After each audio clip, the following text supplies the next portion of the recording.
When Moshe is negotiating with Paro about leaving Egypt, so when you look at the text, they go back and forth, and Paro says, well, let these people go, and I'll let these cattle go, but he's never willing to let everyone go. So at one point, Paro asks Moshe, well, what do you need to go? And Moshe says, we need everyone and everything because we don't know what we need till we get there. In Chassidus, they interpret this to mean in the service of God, one doesn't know how they will act, how they will respond until they're in the situation. Which means that as much as we have set routines in Judaism, but there must be a certain level of spontaneity, a certain amount of thinking outside of the box so that Yiddishkeit doesn't get old, doesn't get, we don't get set in our ways. So the Yiddish Kodesh put it this way. He said, in the service of God, there are no rules. And this is no rule itself. A little bit of a paradox.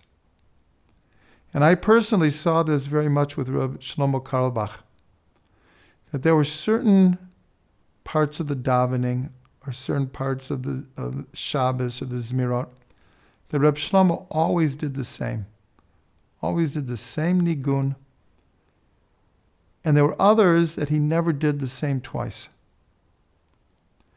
And we see from this in our own lives, there's something very, very beautiful about routine, about tradition, about doing things in the very same way all of the time. And then there's something very, very beautiful about being open enough and willing to experience everything anew and not necessarily do it the way he did it the time before that. But they're both true at the same time. So we should know the right balance. We should know the right balance of when routine is really very, very holy. Davening every day, Shachrit, Mincha, Maariv, doing Shabbos every week, doing Purim every year, doing Hanukkah every year. Certain things come around over and over again. There's something very beautiful about doing certain things the same way. And at the same time, there's something very, very beautiful about being open to experiencing it differently, a new niggun, a new kavanah, a new way of doing it. So may we all be blessed to blend the old and the new and serve Hashem with our whole hearts.